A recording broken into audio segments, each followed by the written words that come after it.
Welcome to episode 22 of the Normless podcast. This is Drew Harrisberg.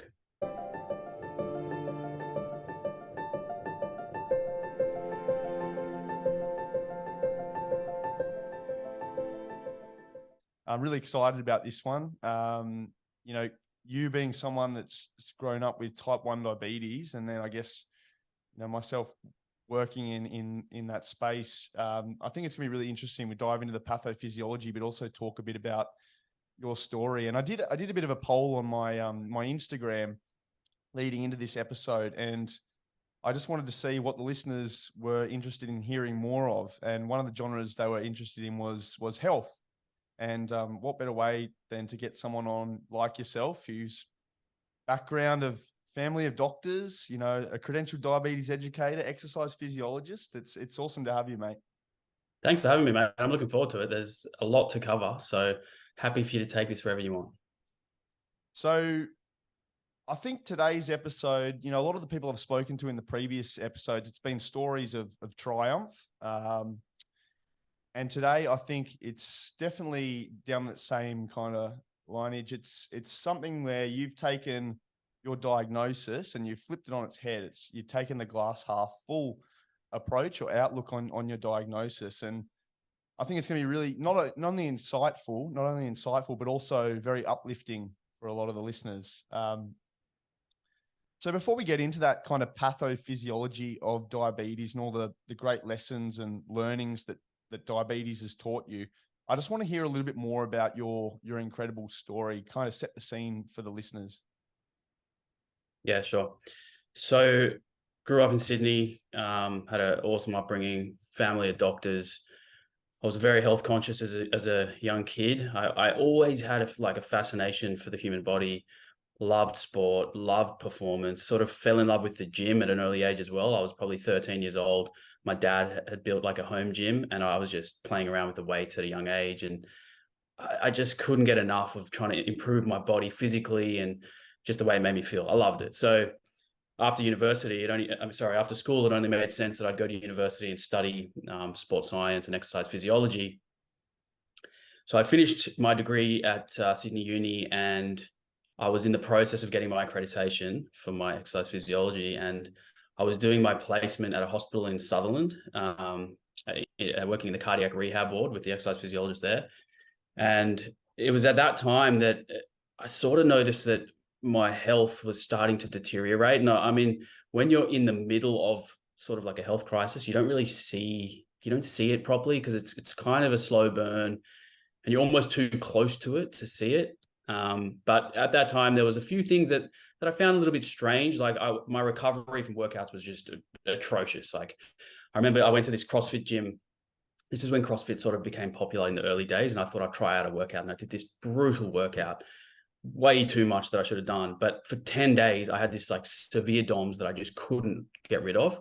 And the CrossFit coach was like, mate, you came for one session. You never came back. Like, what's going on? They thought I was just soft, but I was like, I feel like my body's destroyed. I'm not recovering. So that was like one of the red flags early on. I was playing rugby and I was having this terrible shin splints. Like I could barely get onto the field without showing up 40 minutes before a game to like warm up my shins. And then when I was doing this placement at the hospital, almost every single day that I was driving home from this placement, I was falling asleep behind the wheel, which was, something that has never happened to me before. And it was such a strange feeling being that exhausted that I just couldn't even keep my eyes open when I was driving my car. So multiple red flags. In fact, one of the stories that I've told before, which I can laugh about now, but it's not funny. I fell asleep in the job interview with the exercise physiologist at the hospital. And you still got the job. You still got the job, right? I still got the placement, but that's because I knew someone higher up, and I think he was pressured in. But I was like in a face-to-face interview at a table, and I was just dozing off. So lots of red flags. Anyway, long story short, seeing as my parents are doctors, I told them that I was feeling unwell and all these symptoms, and they sent me for a long list of blood tests. And one of the test results that came back was my HbA1c a little bit elevated, which was very strange and unusual. And we justified it by saying, well, young athletes often have an HbA1c slightly elevated from their training. Perhaps it's a false positive. Perhaps this is something we don't need to worry about because my fasting blood glucose was fine. But we did further testing just to make sure, and we did some antibody tests, and that's when we saw these autoimmune antibodies just through the roof, right? So at that point, I was like, I may get type 1 diabetes. It was I didn't have it at that stage, but it was pointing in that direction. And I was told basically just take a blood glucose meter home with me and just sort of track my blood glucose over the next few days and weeks. If anything comes back out of the range that they told me, come back into the clinic. And most of the numbers were normal in range. And then I remember one morning I woke up, my blood glucose was 7.7, above what they said. Anything above 7, let us know. Went back into the clinic and we did a random blood glucose test in the clinic, and that was it. I got a diagnosis in the clinic with the diabetes educator, with the endocrinologist. My blood sugar was 16, should have been between 4 and 6 roughly. And, you know, I was sitting next to my dad, who was a doctor who worked at the hospital actually where I was diagnosed. So just like such a crazy storm of events all together, out of nowhere, got this diagnosis. I was 22 years old. So, you know, a lot of people think it's this juvenile condition, which it used to be more prevalent in younger kids. But these days, I mean, I know people in their 60s getting diagnosed with type 1 diabetes. So, you know, I was 22. I got to live out my teen years, had the most amazing childhood. And then, yeah, that was the first, you know, that was the day I was diagnosed. And then over the next few months and years, it was just this journey and transformation. And there was a moment, scary moment there too, on that interview you had where you fell asleep. Actually driving home from that interview, you had to pull over because you nearly crashed into the tunnel, the side of the tunnel, and pulled over at the end of the tunnel. 30 minutes sleep, like. Yeah, that was the moment that kind of scared me the most, where I was so out of control of my body that I was like, it really felt like somebody else was steering the ship. Like I could not keep my eyes open. Like I was windows down, music cranking, slapping myself across the face. Like there's no way I was staying awake. So I pulled over. I remember this because I pulled over in Rushcutters Bay. It's just outside the Cross City Tunnel. And I'm not even kidding you. I put my seat back and just boom, lights out. Like Wow. Brain was already asleep. As soon as my seat went back, I was out, slept in the car. I think it was 30 minutes, might've been 60 minutes. I don't know. It was a bit of a blur. And then I felt awake enough to drive home. But even after that nap, I was still falling asleep driving to my house.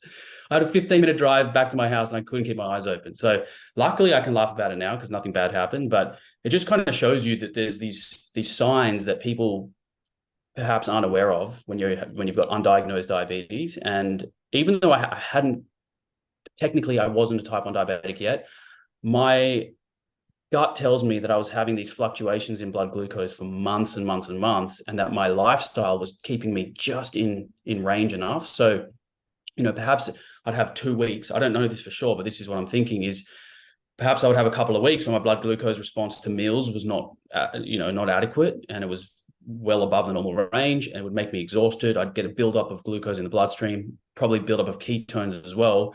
And then I would feel this, you know, lethargic exhaustion. And then because I love to exercise and I probably had a little bit of my pancreas still working, I was just keeping myself back in range. Would just come back down over the next day or something, stay better, you know, for another couple of days. And then maybe I'd eat a meal that would shoot it up again. And I think this was happening for months because I was losing weight over a 6-month period. I was waking up thirsty in the night, urinating all night, hungry. No matter how much I would eat, I would lose more weight. So, you know, classic signs and symptoms of type 1 for months and months and months before I actually got the hard diagnosis. And I think a lot of people who perhaps don't have let's call it a healthy lifestyle, the diagnosis is quicker. You get it, you know, almost immediately. You'll figure this out. The ketones will go through the roof. Blood sugar will stay elevated. And they're often rushed to hospital in a coma or, you know, with ketoacidosis. But I think my, you know, active lifestyle was saving me from that hospital visit early on. That's your typical kind of story you hear, isn't it? That ketoacidosis, right? Glucose levels through the roof. And as you said there, do you think it's a bit of a blessing that you had your blessing or a curse that you had your family, you know, your father and mother are doctors and they kind of specialized in the diabetes space? Yeah, it's interesting. The ironic thing is, like I said, we were too close to it to even see it. So I reckon because, you know, my parents obviously educated, my dad has dealt with people with diabetes, but we couldn't see those signs and symptoms because I was pretty quiet about it. I wasn't telling them. They didn't know, right? But I didn't know the signs and symptoms either. So I reckon if I was more vocal about it early on, we would have caught it like months before. But because I was sort of suffering in silence and not telling anyone what was going on, it's not even that I knew something was going on. I didn't even realize that the amount I was drinking was not normal. Like I would have a huge jug of water with me every day, all day, every day. I didn't realize that I was waking up 6 times in the night to go to the toilet. It started at 1 or 2, and then before I knew it was like every hour. And I think that if I knew about these earlier, I would have picked it up straight away. They're so obvious in hindsight. Like it's so clear what's going on in hindsight. Looking back now from, your complete understanding of diabetes and all the education you've been through, was there ever anyone at the rugby club that you were at that ever, picked up on that, you were losing so much weight? Because I don't think it was just a small amount of weight either. Like you went from mid 80 kilos to like late 60 kilos. And like, I don't know what position you were playing at the time, but it must have been, in some people's mind that maybe something was happening, whether you had like an eating disorder or something was happening there with your health. Did anyone ever comment on that? Or was there any? So what we had is at the time, the coach would say, so we have our trainings, 2 to 3 times a week. We have 1 game a week. And then on the off days, it was our responsibility to do our strength and conditioning program. And he would always ask, who did their strength and conditioning this week? And like everyone, some guys would put up their hands, some would say, no, I missed it for whatever reason. And he thought I was skipping all of them, right? Because like you said, I was walking around, before all of this happened, 85-ish kilos, and I was playing fullback. So I didn't have to be a huge guy, but speed and agility was all that I really needed to be good at. And I was really quite skinny towards the end of this season. And he's pointing his finger. He's like, you're not doing a strength conditioning. I'm like, man, I swear I'm doing it. I'm doing every session. I'm just so sore. I'm not recovering, but I'm still doing them and I'm eating. And he's like, well, you got to eat more. You've lost, So coach knew. But like I said, when you're in this position, like when you have a pancreas that isn't working, it doesn't matter how much you eat. You're going to lose weight. You could eat 10,000 calories a day, and most of them are going to pass through you because your body doesn't have the ability to store them in the cells. They build up in the bloodstream. Kidneys start to work to urinate the glucose out. So it didn't matter that I was eating more and more. I was just going to keep losing weight. So yeah, when I stepped on the scale at the clinic on the day that I was diagnosed, I think I was 68 kilos. So wow, it's a lot of weight. Yeah, from 85 to 68. Didn't feel good. And also I remember there was actually a day so part of my ex-phys placement, as you would know, I did the cardiac rehab sort of metabolic thing, and then I did the physiotherapy. So I was in a physio, and I remember we were doing like an anatomy chart, and part of the thing was I was using my own body in a mirror to look at the chart, look at, say, the deltoid contract or the ab or pec, whatever it was. And I remember I took off my shirt. I was watching myself in the mirror, and I was looking next to the skeleton, and I'm like, what is that? Like, where's my muscles? Like I was so skinny. I just sort of like shocked me. I saw myself in the mirror looking so skinny, and I sort of looked at this skeleton next to me, and I'm like, we don't look that dissimilar. So yes, it was. I mean, part of it is, again, we laugh about it now, but at the time, it's pretty scary stuff. Yeah. And the coach, had you trying to build up. There's no doubt you were force feeding yourself, trying to put on weight, and you're juggling a busy, I guess, training schedule with your placements, with potentially outside work, surfing or whatever it is on the weekends. You would have been forgiven for thinking that, I'm just the amount of energy output, the amount of work I'm doing, I'm probably not getting enough sleep. That's contributing to my tiredness. The amount of times going to the bathroom, I'm just drinking heaps of water, and fueling my body. And I can imagine, especially being at your young age, it's really easy for someone like yourself to probably just overlook a lot of those signs and symptoms. And I think it's great that we can talk about this now, because if there's anyone out there that obviously has been either diagnosed with diabetes or is experiencing any of these signs and symptoms, and they can go and get themselves checked out. Yeah, you tend to justify. I was like, yeah, of course I'm thirsty. I'm sweating all day. I play sport and I'm, going to the gym and all this. Of course I'm tired. I'm waking up at 5 a.m. to drive to Sutherland for this placement. I'm at the hospital all day and then I'm driving. It makes sense that I'm tired. And then you just start to justify all of these symptoms when really you forget what it feels like to be, feeling amazing, because it's a slow burn. And when you get to that critical point where it's starting to, like, the disease is actually manifesting, you don't even remember how it felt to be energized, strong, fit, all of that stuff. So yeah, you're right. It's a good point. And the funny thing is about diabetes signs and symptoms, which we will talk about, is it can go the other way too. So you can feel like you have excessive amount of energy, can go the other way where you actually gain weight as well from the amount of circulating blood sugar. It can go the other way in terms of a lot of those signs and symptoms. So it is, and I'm sure you'll talk about this to the listeners, but depending on what type of diabetes you have, and how it can present very differently in different people and different diagnoses. So you talked about the HbA1c test. For anyone that's unsure about what that actually is, do you want to give us a little bit of a background in terms of what the HbA1c test is? Yeah, so it's essentially it's become well, in previous years at least, it was the gold standard of your diabetes management, as it's a number that basically it's a biomarker in your blood results that tells you your average 3-monthly blood glucose level. So it's the amount of glucose that is attaching to hemoglobin. So everyone can get an HbA1c, whether you have diabetes type 1, type 2, or if you don't have diabetes. There's a pretty clear range or percentage of glucose that should be attached to hemoglobin. And if you have a lot of glucose circulating in your blood, your HbA1c will come back higher. If you are keeping your blood glucose well under control, it'll be within the normal range. I remember getting this number back, and it was, I think, from memory now, I think it was 6.6%, which if you don't have diabetes, you're right on the cusp there of a diagnosis. Like you shouldn't be above 5.6, right? So I was at least 1% above the normal range. But because my fasting glucose was normal, we were confused at this point. It was like, well, that's why we thought, well, actually, maybe it's because I'm doing so much intense training. And we know that when you do intense training, whether you have diabetes or not, the liver can put glucose into the bloodstream, right, to fuel your exercise. So we were thinking, well, maybe my liver is just overactive and pushing glucose into the bloodstream to fuel the exercise, and that's contributing towards this false elevation of the HbA1c.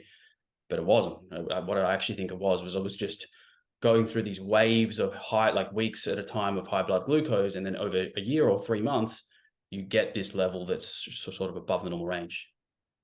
And so if people are interested in actually getting that test done, they can just get it through a typical blood test. So going through your GP, which they can also get the fasting blood sugar reading as well. That's right. Now there's a different test there, and one that we can probably talk a little bit more, which will actually indicate how well your pancreas kind of reacts in the presence of glucose or carbohydrate being put into the body, which is your oral glucose tolerance test. Did you want to talk a little bit more about that specific test? Yeah.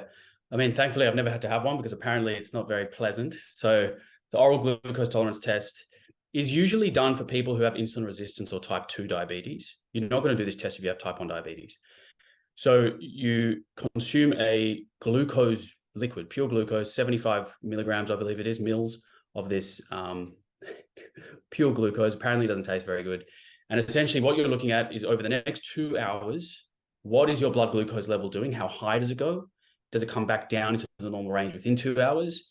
And you can also look at your insulin, the amount of insulin your body produces alongside. So you can have these 2 curves. What this is telling you is how robustly your system can work to dispose of glucose. In people who have insulin resistance or type 2 diabetes, 2 hours after taking in this oral glucose, their blood glucose does not come back down into the normal range. It can often be well above 10 or 11 millimoles. I don't know what this is for a US audience. There's a bit of a difference there, but it's probably 11 millimoles. I don't know, in milligrams per deciliter. It's high. It's a high number. And what you want to see is an elevation. Of course, it's going to go up. It's normal for your blood glucose to go up, but it really should be coming down fairly quick. So it's okay to have this spike, especially when you're consuming pure glucose as the test is designed.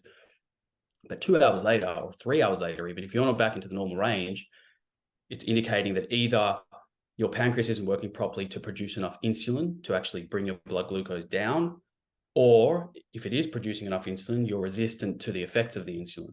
So it's a very good indication of how robustly you can tolerate glucose, essentially. With that oral glucose tolerance test, obviously there's 2 reasons for why that glucose may not come down after a period of time. And that kind of leads us into the different types of diabetes. So in normal circumstances, our pancreas will produce insulin, which will help enable us to bring that carbohydrate or that glucose within the bloodstream into our muscles to be stored as glycogen. Did you want to talk what actually went wrong or what goes wrong with your type of diabetes, type 1 diabetes? Yeah, great segue. So with type 1 diabetes, it's pretty much solely an issue with insulin production, right? So the pancreas is under attack, so to speak, by the body's own immune system. So the immune system sends out these immune cells that destroys the cells of the pancreas that are responsible for producing insulin. So if you have type 1 diabetes, you are certainly somebody who has to administer your insulin exogenously from outside of the body, whether that's an insulin pen doing multiple daily injections, or you're attached to an insulin pump basically 24/7, right? So you have to administer the insulin manually. You've got to put it into your body because your pancreas cannot make enough insulin. So they type 1 and type 2 share a common symptom, being hyperglycemia or high blood glucose, but for very different reasons. The cause of the high blood glucose in someone with type 1 is you're not producing insulin. So you're eating carbohydrates and glucose is entering the bloodstream. Pancreas is meant to pick up that the glucose is there, secrete some insulin to bring it back down to a normal range. It's this beautifully, tightly regulated machine that should work without you even having to think about it. Whilst if you have type 2 diabetes, very different pathogenesis. So the one there is when you have type 2, your pancreas can still produce insulin. It's not an autoimmune attack. The immune system is not attacking the body. The difference is you either have insulin resistance, meaning that the insulin you produce is not working. It's meant to work like a key that unlocks the gateway to your cells of the body and it lets the glucose in. So you might be producing actually a lot of insulin. You might have hyperinsulinemia, meaning you actually, if you have insulin resistance or type 2, your pancreas overproduces insulin. So for a given amount of glucose, somebody with type 2 might need double the amount of insulin. I'm just throwing these arbitrary numbers, but like you need a significantly more insulin to open those glucose gateways to let the glucose into the cell. But then there's a second phase of this sort of diagnosis that can become problematic, is that over time, if your beta cells are stressed from years and years of poorly managed diabetes, you get too much glucose in the bloodstream for years and years, you get glucose toxicity, the beta cells can actually stop working, and then you require insulin. So now you may look like you have type 1 because you're injecting insulin, but you're really just an insulin-dependent type 2, right? So it is complicated. Like from the outside, if you don't really know anything about diabetes and you see me injecting insulin and you see someone else injecting insulin, you think we have the same type, but not necessarily. Somebody might have type 2 and require insulin. Somebody might have type 1. And the way that you get these is just completely different. So I think that's one really good point you've raised there. And it's a misconception, isn't it? That someone who's diagnosed with not the same type of diabetes that you've been diagnosed with, but type 2 diabetes, that when their disease progresses to a point where they start to require insulin injections, that they've transferred from type 2 diabetes to type 1 diabetes. And I think we really want to set the record straight there that it's still type 2 diabetes, but just type 2 diabetes requiring insulin. Whereas with your type of diabetes there, Drew, you as you said, your pancreas isn't producing any insulin. So you don't have any workers in your factory trying to work around the clock to get that insulin ready. But in type 2 diabetes, over time, your pancreas might be producing insulin, but the workers get tired, they give up, and then that's when, unfortunately, they'll require insulin. So, but there's another part of the type 1 that people also don't realize. This makes it a little bit more complicated. You can also become an insulin-resistant type 1, which is a very scary place to be, because that means you're not producing it. Your pancreas can't make the insulin. Then let's say you become extremely overweight and you gain what's called ectopic fat, so fat or lipids that build up in the cells of the body where they're not meant to be. So let's say your muscle cells get sort of saturated with lipids. You might become resistant to the insulin that you're injecting. So it really is a spectrum of insulin resistance and insulin sensitivity in all cases, whether you're type 1 or type 2. You can prioritize insulin sensitivity in both cases and you'll require less insulin. So it's quite an important thing that people sort of don't realize. They think that if you have type 1, you're all good, you don't have to worry about insulin resistance. Not quite true. If you gain too much weight, if you store these fat cells, if you store fat in the wrong cells, you can become insulin resistant as well. And so some of those things that can kind of swing the pendulum in terms of improving your insulin sensitivity, things like, obviously, we're going to talk about exercise, nutrition, getting enough sleep, stress management, those kind of things. What are they going to prevent, Drew? You had a really interesting experience when you were diagnosed where you were given an insight into some of the complications that can develop from diabetes, and it was really quite frightening for you, wasn't it? Mm. Yeah, and I understand why they do this. They, when you're newly diagnosed, you need to know about the worst case scenario, which is if your blood glucose is not controlled well for many, many years, or months and years, you can get what's called, the three most common opathies. So nerve disease, eye disease, which causes blindness, and kidney disease. So you can have, essentially, what I was shown was like this caricature of a person who was diagnosed with diabetes who didn't manage it well, and 30 years later, they had to have a foot amputated, they were on kidney dialysis, and they were blind. So that's one of the first things you're told after being diagnosed. Not what you want to hear, when you when you consider yourself a young, healthy, athlete, the last thing you want to see is that sort of future vision. So, but I understand why they do it. Got to learn about those things early on. But I just don't think that fear is a very good motivator. Fear is a good motivator short term, for a few weeks maybe. But eventually, when you're back into your routine of life, you're not thinking about the caricature anymore. Now, the best motivator is joy. So actually the opposite, which is, what are the things that you still can do that make you feel amazing, right? So it's exercising, it's spending time outdoors, it's all of those sorts of things, right? So I think that I wish I didn't see that character early on, but it probably was quite important. As otherwise, perhaps I would have not understood how it can be this sort of silent, this slow, silent, insidious condition that just builds up in the background over time. I think we still have, we've come such a long way in terms of, health and pharmacological treatments and all that kind of thing, technologies. You look back to the 5th century BC, and, an Indian surgeon was the one that kind of identified diabetes, and he described it as honey-like urine.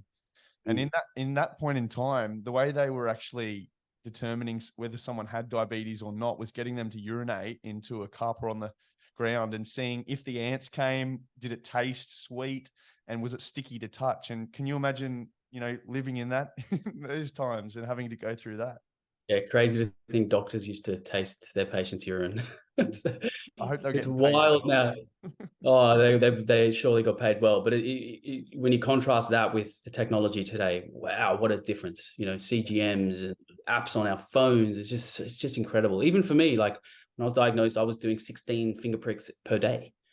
Like, to think about doing that now, and I did that for years. I was a slow adopter of the CGM. It took me a long time. I think I was 8, 9, what was it, 10, almost 10 years on finger pricks before I took up a CGM, because I had a psychological barrier with it. I didn't want to be attached Constantly, to a device. yeah. Reminded constantly that I'm wearing my diabetes, and that, and perhaps that was something that I just had to take my time to get over.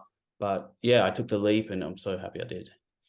And the CGM, or continuous glucose monitoring, I think we'll just put that to one side for now, because we are, giving the listeners quite a lot of information to try and digest at the moment, but we will come back to that a bit later in the podcast. But one thing I do want to explore is, I guess, that stage when you were diagnosed at the age of 22, and there was that moment there, obviously, where you've had quite a daunting couple of days there, where they've given you a meter to take home to continuously check your glucose readings without any insulin, so that they could work out or calculate your insulin requirements. And this was kind of the initial stage in your kind of journey where you identified how potent a physical activity could be for you in terms of managing your diabetes. And it kind of removed that doom and gloom of that information you've been provided about the potential complications of the disease. Yeah. So the day after being diagnosed was the hardest day, because I woke up as somebody else. You know what I mean? Like, I had to identify with the new me, which was somebody living with type 1 diabetes. I was begging for insulin, like, because I felt so crap, and I was like thin and tired. I knew that if I got insulin, I would start to feel better. So, I was begging my doctor for insulin, but they said, just be patient, just check your blood glucose for a couple of days. Let's develop some trends and patterns, and then we'll address it with the insulin. So I had to be patient. But yeah, the day after being diagnosed, probably the most important moment, I would say, maybe of my life, because I went from rock bottom, down and out, couldn't believe what had just happened in my life, thought it was a life sentence, thought life was over, hated everything about the idea of my future, to almost the complete opposite. And the reason why is because I went to the gym, and I'd had breakfast that day. My blood glucose spiked up as I was told it would, because I wasn't giving any insulin. So I was expected to do that. Went into the gym, just did a great workout for an hour. For that hour, I didn't care about the diabetes. I wasn't even thinking about it. I was just so in the moment, had a great session, got out of the gym, pricked my finger to see what my blood glucose was. I was expecting it to be 25, because that's what it was when I went into the gym. And to my surprise, it was between 5 and 7. It had dropped down to pretty much the normal range. And I was like, how did this happen? I couldn't believe it. Could not believe it. So that moment there was the moment that I realized exercise is very powerful. It may be one of the most important management strategies going forward for me. And it sort of freed me to this. I was able to see a different future.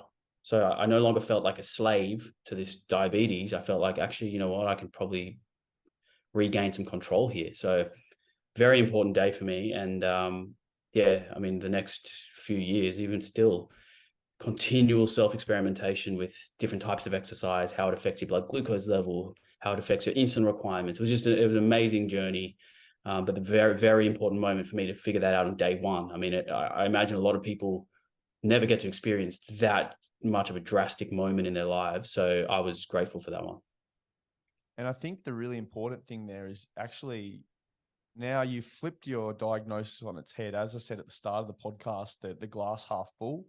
I can imagine in your circumstance, it would have been really easy to kind of take the other end of the spectrum and say, you know, feel defeated and go back into your shell. But this was really the turning tide within your life, because although you had already trained to become an exercise physiologist, now you're going down the path of becoming a credentialed diabetes educator. You know, obviously surrounded by your mother and father who are doctors working in the diabetes space.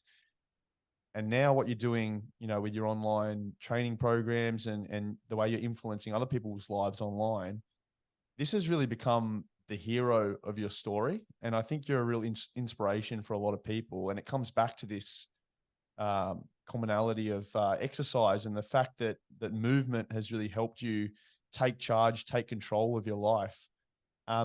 What kind of exercise did that session involve? You do a lot of weight training. Did you want to talk about maybe the type of exercise you do and maybe how this benefits diabetes?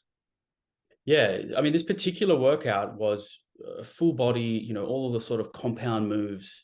So think about, you know, squats, thrusters. I was into CrossFit at the time. So I was doing like, I mean, I'm not saying that everyone has to do these exact things, but the nature of the exercises I was doing were very multi-joint, large muscle groups, all working together, all of the big leg muscles, back muscles, you know, full body workout, right? So push-ups, burpees, pull-ups, squats, deadlifts, cleans, all of that sort of stuff, right? Again, you don't have to do these specific exercises, but the theme about the workout was contracting a lot of muscle tissue across the whole body. And the reason why this is Big so important, muscles too. big muscles, but also not just doing like lower body, upper body. It was a full body. And the reason why that is so important is the mechanism of action of how, you know, how did my blood glucose go from 25 down to 5? Like, I wanted to know the answer.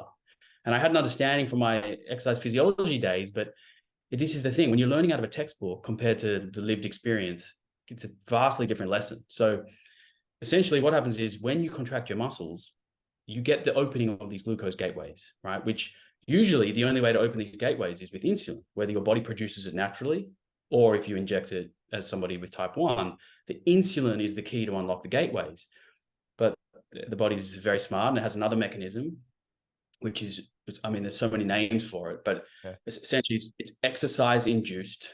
And the word is GLUT4 translocation, which basically means GLUT4 is a gateway. It's basically inside of the muscle cells.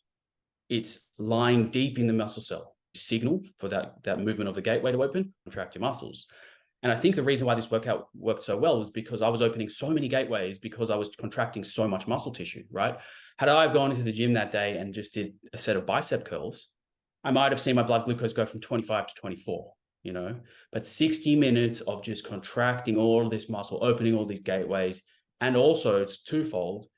It improves insulin sensitivity. Now, whilst I wasn't producing much insulin, because I was in my honeymoon period, I probably still was producing very, very, very small amounts. And the increased insulin sensitivity from the workout, in combination with the tiny bit that my pancreas was able to produce, was enough to get me back into the normal range. So it was this beautiful twofold combination of glucose gateways opening up and getting more insulin sensitivity. So again, anyone has access to this. You don't have to have diabetes for this mechanism to work. It works in everybody. It's an amazing part of the human body. Incredible, isn't it, the body? And to simplify kind of what you've said there for the listeners, a really good analogy that we can use, which you've already addressed, is that lock and key model, or the lock and key analogy, where the insulin, which is produced by the pancreas, acts as the key to unlock that cell door to the muscle. And in your case with type 1 diabetes, you weren't producing those keys because your pancreas wasn't producing the insulin. And so in a normal circumstance, just like if I drove up to the local Westfield and, you know, had to go in the boom gate, I'd have to take the ticket before I drive through, and then on the way out, put the ticket through to let the boom gate open up. So in normal circumstances, we need insulin to get in through that gate. But what you're talking about, those GLUT4 transporters, we don't need insulin. We can push glucose into the muscle just purely through muscle contraction. And specifically, as you say, using a lot of those big major muscle groups is really going to assist that process, isn't it? So it would have just, your mind must Yeah, go, you know. Oh, mate, I remember like looking at this number on my glucose meter and like jaw dropped, and then it just turned into a smile. I was like, oh wow, this is good. Yeah, how good. This is incredible.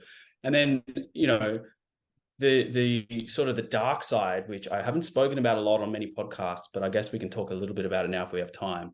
Yeah, sure. The dark side of that moment was that I became a little bit obsessed with exercise in terms of managing my diabetes, and I leaned on it too hard, and I began to like sort of fear and not want to use my insulin because I thought, well, you know what, I can just out exercise this diagnosis. And I was so wrong about that. And I ran into some pretty hard brick walls. But basically, I just want to let people know that as powerful as it is as a tool, you've got to use it responsibly. Like if you overuse it, it can do the opposite. And there's a lot of people who actually purposely don't take their insulin. And I know it's more common in women with type 1 diabetes because they want to lose weight. And that is such a dangerous way to do it. You know, your insulin is not something to be feared. You got to use it responsibly. It's life-saving. It's absolutely important. Using it safely in conjunction with exercise is the key. So you can't just lean too hard on one or the other. It's finding that balance. And I learned the hard way, but eventually I figured out how much exercise I can do on a daily basis that was actually serving me, not causing me to go down this deeper, darker hole. Yeah. And I think that's probably one of the other champion kind of ideas surrounding diabetes is balance is everything, isn't it? You know, your carbohydrate intake, insulin, exercise. I don't think anyone can truly appreciate just how much of a balancing act it is for someone like you on a daily basis. You know, you think about, you have like a full-time job, you go and train, you have other things in your life, other commitments, other relationships and so forth. But taking on type 1 diabetes is almost like a full-time job in itself, the amount of decisions you have to make on a daily basis, and that can wear you down mentally as well. So in the early stages, it might sound like a good idea, but you're going to run into hurdles. Yeah, for sure. Yeah, exactly. It's a slippery slope because in the beginning, it's like you're getting this, you know, beautiful carrot dangled in front of you. It's like exercise. Remember, you got this here. You don't need that. And it's just not true. You need both. Different modes of exercise will have different impacts on blood glucose. And I didn't know that at first. So for me, exercise was a hammer and everything was a nail. I was just going after every blood glucose level that was out of range with exercise. I would just go, okay, I guess I'm going for a 5K run, or I guess I'm going to a bodyweight circuit. You do that every single day, sometimes it was 2 or 3 times a day, you're running into some serious trouble here. So I figured it out, but it took me a long time. And it's not just like structured exercise either. So I think one thing that I'm sure a lot of people are guilty of is if they can't fit in that hour session at the gym, or they can't, go for their regular Saturday surf or swim, then they won't do anything at all. But in fact, what's really important about the benefits of exercise for diabetes management is the importance of incidental activity and purely just breaking up periods of sitting and moving around as much as possible. What kind of benefits have you seen from just being more active at various intervals throughout the day, and how's that impacted your diabetes? Yeah, that mate, such a good point. So yeah, I like to think about exercise in two ways, or activity in two ways. Structured exercise, which is what you think about, like showing up to the gym, reps and sets, specific exercises, specific intensity, duration, all of that stuff. And then non-exercise physical activity. So completely unstructured, incidental stuff. So walking to the shops to get your groceries, carrying them home, gardening, walking after meals, doing housework, dancing, whatever it is you want to do, right? That's not structured. There's no reps and sets. There's no specific intensity or structure, right? There was actually an amazing study. Forgive me, I can't remember the title of it, but it was a great study looking at, I think it was across 14 hours of the day. They compared three groups. So one group of people did one workout for an hour and spent the other 13 hours sitting, completely sedentary. Another group did 6 hours of walking and standing and like incidental sort of stuff, and then 8 hours sitting, and compared whether that 1 hour of exercise was enough to offset 13 hours of sitting. And they looked at insulin sensitivity. I believe they looked at lipids and a couple other biomarkers. But the group that did the incidental physical activity, 6 hours of sort of standing and walking with 8 hours of sitting, exceeded the group that did the hard workout for an hour and sat for 13 hours. So it's really time on your feet. And again, going back to contracting muscles, if you're just sitting still for 13 hours versus somebody who spends 6 hours, even if it's very small contractions, but moving around, fidgeting on the feet, walking, standing, getting up out of a chair, that's enough to offset some of that sitting. Whilst the 1 hour of exercise, whilst it's very beneficial, it's not going to offset 13 hours of being sedentary. So obviously the takeaway here is not to just not exercise and stand for 6 hours, is to do both, right? So have your structured exercise, have a workout routine that you follow, or at least, some kind of structure. And this could be cardio training. It can be weights training. It can be a combination. It can be circuits. It doesn't really matter. It's just that structured exercise where you actually increase your heart rate to an intensity that's required, to improve your fitness, in combination with non-exercise physical activity throughout the day. So those 6 hours of walking around, getting your step count up, doing the physical work at home or at work or whatever your job is, and trying to piece those two together is the key. Mate, I'm number one culprit here, sitting down for this podcast for a couple Yeah. of hours. I should start doing standing podcast, I think. Do an exercise snack after this. We'll both do 50 air squats. Might do some squats to finish off. Yeah, exactly. But yeah, going down that line, I guess there's also some really timeless research that's come out of the Baker Institute. Dunstan and colleagues in 2012, they did the study breaking up periods of prolonged sitting and how this reduced postprandial blood glucose levels and insulin responses. And what they did was they had 19 overweight, obese adults between the ages of 45 to 65. And they were randomized to 3 different treatment groups. Now, the first group was just uninterrupted sitting. So they had taken a 75, kind of like what we were talking about with the oral glucose tolerance test, but they had taken a drink which consumed 75 grams of glucose or carbohydrate and 50 grams of fat. The other 2 treatment groups were a 2-minute bout of light intensity walking every 20 minutes after consuming that drink. And then the other group was a 2-minute moderate intensity walk every 20 minutes after consuming that drink. So it was basically just about breaking up periods of prolonged sitting every 20 minutes for a light or a moderate intensity 2-minute walk. And what they found was that there was actually a 24 to 29% reduction in their postprandial blood glucose levels between both the light and moderate intensity walking groups. So it was only about a 5% Mm. difference between the light and moderate intensity. And I think the really important message there is it's not about how hard you're walking during those breaks. It's simply about just getting up and moving. You can get a massive benefit just from being on your feet. As you said, using a lot of those muscles that we don't use when we're just stationary, sitting at our desks during our day. Right. I think it's such an empowering message because for a lot of people who do suffer from high postprandial blood glucose levels, who maybe have type 2 or overweight or obese, the thought of like going on a run or getting on the bike, it can be there's resistance, there's fear and anxiety associated with some modes of exercise. But if you say to them, hey, you know what, just go on a walk at your pace. It doesn't even matter. Just at least spend enough time. There's like a key amount of time to spend on your feet, and you're going to improve your blood glucose. Well, that's a pretty easy message to digest, right? Compared to you got to go to the gym now and get on a bike. Like you could take your dog for a walk, go up to the local park, do a couple of laps, take your time, carry a backpack if you want a little bit of extra load to make it a bit harder, but you don't have to go to the gym. You don't have to be a gym junkie to get the benefits of physical activity. Absolutely. A lot of us aren't even able to fit in activity in our daily life. I know for myself, I don't have kids. There's a lot of adults listening to this podcast that probably have kids as well, a job. And it is a hard task to fit in that structured exercise. So, just purely incorporating, as you said, those little activity breaks can really help in terms of your health, not only just your glycemic control, but your overall well-being. There's plenty of studies that show that. So in terms of other tools for diabetes management, we talked about how strength training is important for, through those GLUT4 hormones, pushing glucose into the muscle to be stored as glycogen. But we know that if we build more muscle tissue, actually increase our basal metabolism, so we can burn more energy at rest, which is a really important benefit for, maintaining our body composition as well. But in terms of diet control, now, when you were diagnosed, you went through a really interesting period where without this diagnosis, you wouldn't have had the same insight.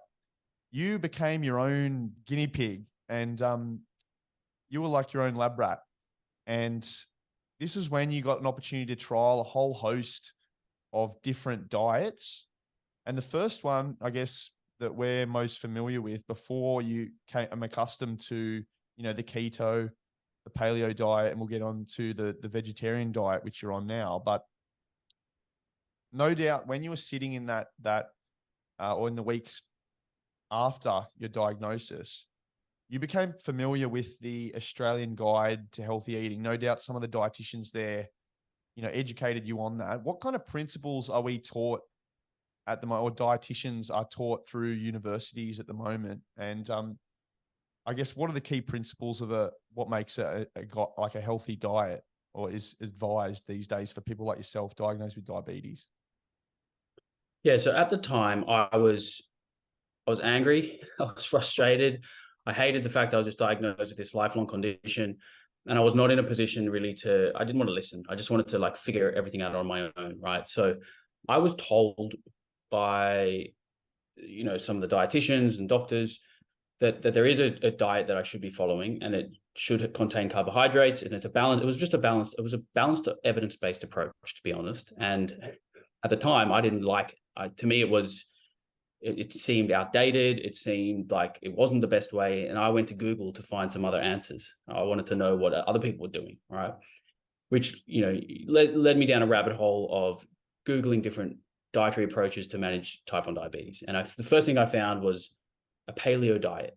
A paleo diet was this, silver bullet. It can help you manage diabetes, eliminate grains, eliminate legumes, pretty much no limit on fat intake. Eat as much as you want. Doesn't matter where it comes from. A lot of animal fat, a lot of saturated fat. You eliminate dairy from the diet. So basically you're left eating meat, fish, eggs, vegetables, leafy greens, but low carbohydrate vegetables. So we're talking, you're not really eating a lot of sweet potato and stuff like that. You can have some, but it's mostly like the non-starchy broccoli, cauliflower, Brussels sprouts, leafy greens, lots of nuts and seeds.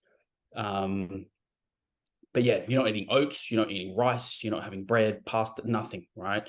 So and you can have some fruit, but it's usually low GI fruit, so berries and stuff like that. You're not really having those tropical fruits.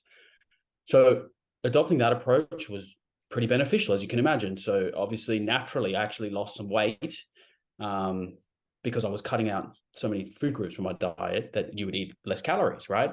So that was one of the benefits in the early stages. But on this paleo diet, I was able to maintain very good glucose control because I wasn't putting much glucose into the system. And I was able to reduce my insulin requirements. So at that stage, I was like, this is fantastic. I'm going to stick to this diet. And I did for many, many years. And it was good. It worked well for me. Then I decided to take it up to the next notch, which was the keto diet. And now the main differences there were way more fat than I was having previously. So now 75% of my calories coming from fat. This, in the beginning, also worked very well. Very stable blood glucose control because only 5%, what was it, like 5% of my calories were coming from carbohydrates, right? So this is like literally the opposite, the complete opposite of what I was being told by the dietitians in the first place, which I thought, you know what, it's my body, I can do whatever I want. And you can, there's so many different options in terms of what you want to eat. But I didn't really listen to the experts back then because I just wasn't trusting the system. I wanted to go on my own journey and figure it out for myself.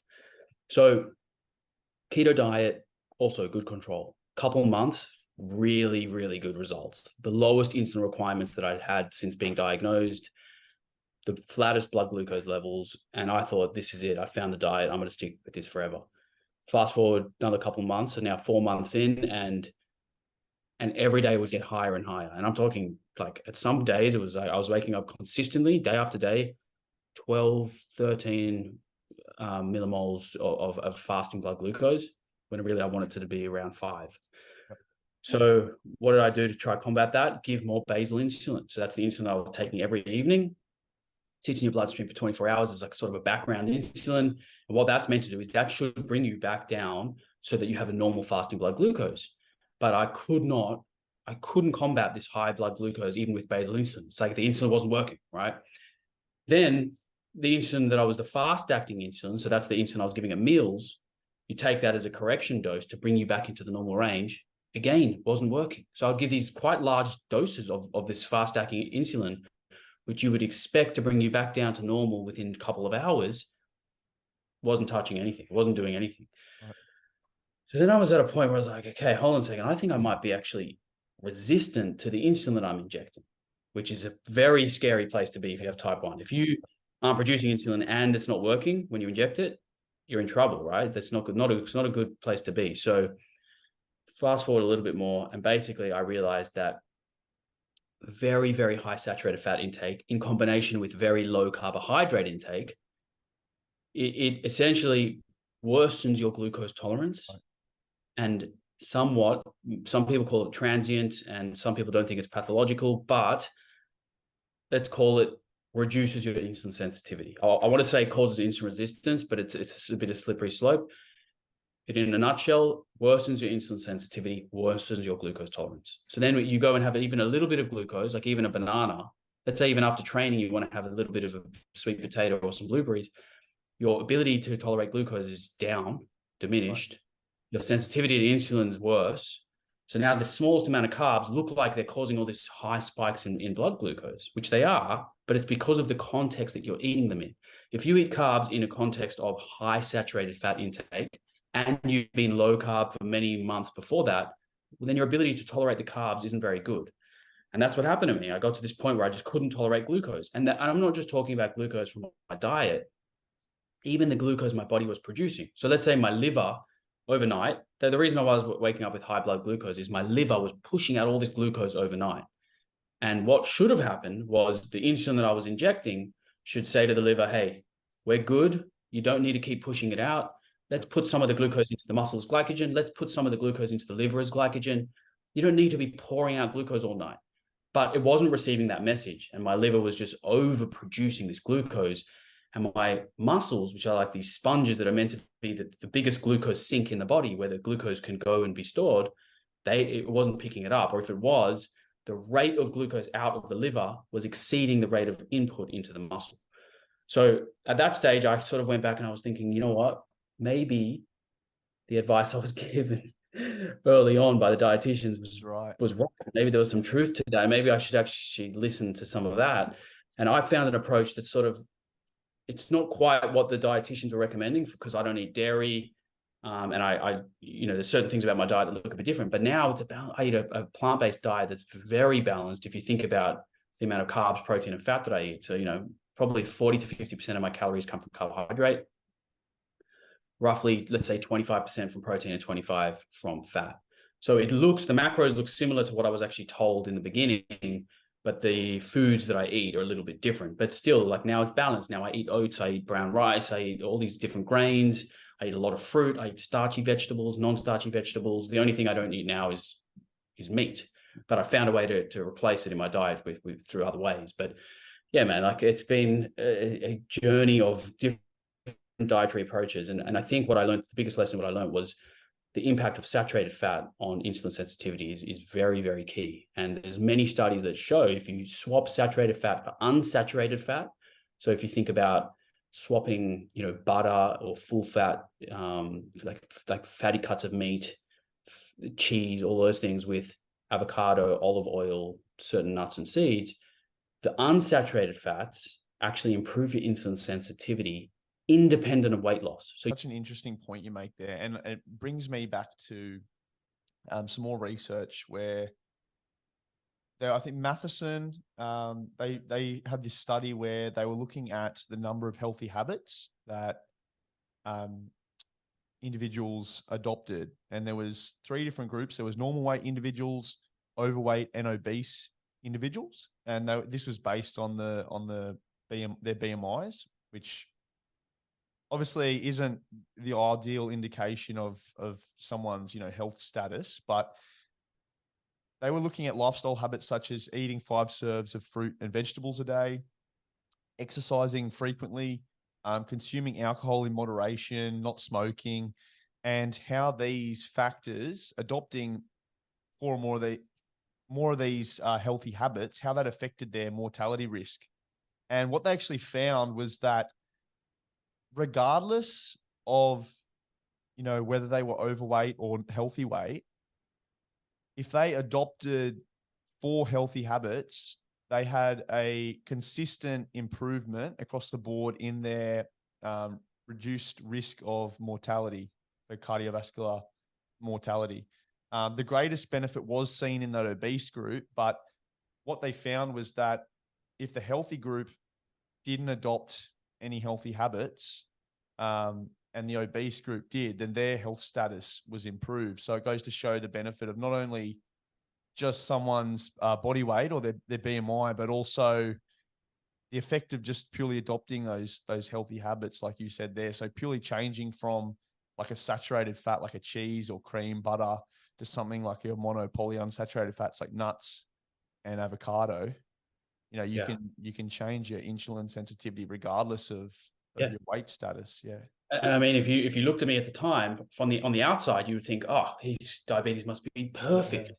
I was lean and I looked like, that I was obsessed with fitness and I felt like I was in great shape. But on the inside, mate, physiologically, I was not in a good place. So again, you can't judge a book by its cover. And in fact, I think now, because of social media and the carnivore craze and how keto's just blown up, I reckon there's probably a lot of people walking around with some level of insulin resistance, or at least they're nowhere near as insulin sensitive as they can be, despite on the outside looking, like a Greek god. So I think that we got to stop just looking at somebody on the outside and going, oh, they must be metabolically healthy or they must be physiologically healthy. Probably not true. I think that you want to get a really good window into somebody's health. Look at those dietary principles that we just discussed. Are they on a high fiber diet? Are they eating a lot of fruit and vegetables? I mean, these messages are so boring for people because people want to hear, oh, you can eat as much red meat as you want and bacon and egg and red meat every day. Like, that's the message that is popular at the moment. Yeah. But really, the message we should be promoting is the one that, going back to that first discussion with the dietitian, they told me 5 servings of vegetables a day, 2 to 3 servings of fruit, all of these things. And I'm like, really? Is that? And they told me to eat a balanced diet, have some dairy, have some grains. They were probably right. Most people aren't following the dietary guidelines. Let's be honest. Most people aren't. They're either eating a very unhealthy diet or they're eating the extreme diets like we just mentioned, like a very extreme carnivore or keto diet or a very extreme version of something else. Whilst really most of your benefits are going to come somewhere in the middle, getting a bit of a balance. But again, that message needs a new PR team because it's not very popular. Yeah. If we had to compare it to something, I would say, like when mothers are pregnant, they have a natural insulin resistant response when they're having a baby. When runners eat a high fat diet and then they're training, for instance, like an ultra marathon event, to become fat adapted so they can run at low to moderate intensities for a longer period of time on their fat stores, as opposed to relying on their glycolytic energy systems. Would you say that's kind of a similar response to what's happened with you switching between the diets? And it's awesome that you've been able to experience this, because as we say, I don't think you would have had this opportunity had you not been diagnosed with diabetes. Hey. Yeah. No, that's actually quite a good analogy. So depending on the environment body is in, or what fuel you're putting into your body, that is going to dictate what kind of fuel you burn. So if you're eating a lot of fat from a ketogenic diet, then yes, you're going to become better at burning fat, but it's going to be the dietary fat that you're burning. So people think it's straight away your body's just going to like rip into fat sources, like the fat stored in your body. It's not really true. You're just so good at the fat that comes in through your food. Your body is very good at using that as the fuel, right? Instead of somebody who's eating a lot of glucose, they become really good at burning glucose. So depending on what fuel you're putting in will dictate what fuel the machine is going to be burning predominantly. In terms of overall, let's say fat loss long-term, if you look at low carb versus low fat, very little difference. There's not a huge difference. It comes down to, again, boring, calories in, calories out, energy balance. That, unfortunately, that is the truth. Energy balance is the most important. Some people find it very easy to achieve a calorie deficit eating low carb. Great, you're going to lose weight. Some people find it very hard to do it that way. They gain weight. They might do better on a lower fat diet with higher carbs, and they'll lose weight that way. The common theme is thermogenesis, right? So it's thermodynamics, calories in, calories out. How do you achieve a deficit of calories? And then, as we spoke about just before, independent of calories, if you are eating a lot of fats, are they mostly saturated fats or mostly unsaturated? If they're mostly saturated fats, you're probably not doing yourself the best service in terms of your insulin sensitivity. But if you can sort of swing that over toward the unsaturated, mono and polyunsaturated, you'll have better insulin sensitivity. It is complicated, and the more I talk about this, I think people listening are probably thinking, okay, so what do I eat? Yeah. Like how do we navigate this? And I think that social media has done a very good job of confusing people, and people have probably never been more confused. Yeah. That's why I'm trying to, like, with my messaging online at the moment, I'm really trying to simplify it and say to people, there are many dietary approaches. Short term, you can feel amazing on probably anything, but what are the scientific principles for long-term health? That is what we need to think about, especially if you have diabetes. Your risk of cardiovascular disease is higher than the general population, right? So if you have diabetes, and we know that saturated fat is linked with cardiovascular disease, if it can increase your LDL and ApoB, then do you really want to be, what's the trade-off? This is the question. If you have a keto diet that's very high in saturated fat and helps you manage your diabetes, that is a good thing, tick. But if that high saturated fat diet increases your LDL and ApoB and increases your risk of cardiovascular disease long-term, is it worth it? Is there a way that you can actually shift that into your favor and not be too extreme one way or the other? 33% of all people living with some form of diabetes have a cardiovascular comorbidity, which is massive, like you said. Big number. It's a big number. And, a lot of that is probably due to poorly controlled diabetes. So I would argue that if somebody's listening and they've got diabetes, they think, oh shit, it's my fate. I'm going to suffer a heart attack or a stroke or something. Not necessarily. That number is generally, there's probably studies looking exactly at this, but looking at like HbA1c over a certain point or average blood glucose over a certain point, those kinds of things will increase your risk. But I would argue that if you can have well-controlled diabetes and your diet is one that's aligned with reducing risk of cardiovascular disease, you've got there's a bright future. I don't think we have to be really scared about that fat, despite it being 33%, which it is probably. But it is a scary number. Think of 1 in 3, man. That's a scary thought, And the reason that is it's kind of like a perfect storm with diabetes, because you've got your glucose in your blood circulating. If you've got high blood pressure, if you've got high cholesterol, all of those three things together are wearing away at your blood vessels. I Right. think, when I say that, it's probably, as you say, it does sound very scary, but if that's why we want you to try and maintain your glucose control as tight as possible, because over time, it's like all those motivational speakers when they say, if you win the hour, you win the day. If you win the day, you win the week. If you win the week, you win the year. If you get enough years, you win the life, or you achieve what you want to achieve. It's the same thing with diabetes, isn't it? If you can maintain that tight control over a long period of time, you reduce those risk of those complications. Exactly. And even if it's not really tight control and like perfectly in range, think about stepwise, just get a little bit better every 3 months or every year, whatever it is. You set your own goals, but don't be completely obsessed with the numbers. Look at the other dietary and lifestyle things that can improve your health, because it's so easy to get hyper focused on the numbers when you have diabetes, because you're constantly tracking your glucose and your insulin. We know these numbers. How many grams of carbs did I eat today? How many units of insulin did I give? What is my blood glucose? What's my A1C? It's so data driven, when if you just focus on that and you forget about the bigger picture, which is what we've already spoken about: exercise, non-exercise physical activity, sleep, stress, all of these different factors can also improve your health long term, independent of your diabetes health, so to speak. And so in terms of sustainability as well, you talked about how being on the paleo keto diet, if you had even the smallest amount of carbs, like I think you had half a banana, and you noticed your blood glucose levels would shoot up through the roof. So that restricted you the ability of going out to events with friends or family to enjoy yourself, have a piece of cake, or, have a bit of pasta, whatever's being served up. So in terms of sustainability too, doesn't make life that much fun as well, especially with diabetes. You've got so much to contend with as it is. So, not being able to enjoy yourself can really put a mental burden on you. No, that's so true. So the first thing that suffered after getting diabetes was my social life. Like, my confidence was shot. Yeah. I felt terrible. I think I looked pretty bad compared to what I looked before, in terms of just like a healthy, vital look. So my confidence sucked, and I didn't want to socialize. I did not want to go out. I didn't want to be seen. I didn't want to talk about it. And then to add another layer to that, I restricted myself to a diet that was pretty socially difficult to keep up. Like, good luck going to any social event and not eating a carbohydrate. Like, it's not that easy. Or alcohol even, Or alcohol. having Yeah, a sip. exactly. Yeah. Exactly. And so like the carbs are often given a bad rap with someone with diabetes, if they have, say, a bag of jelly beans, what's going to cause their glucose levels to spike? It's the sugar in the blood. It's the glucose in the blood.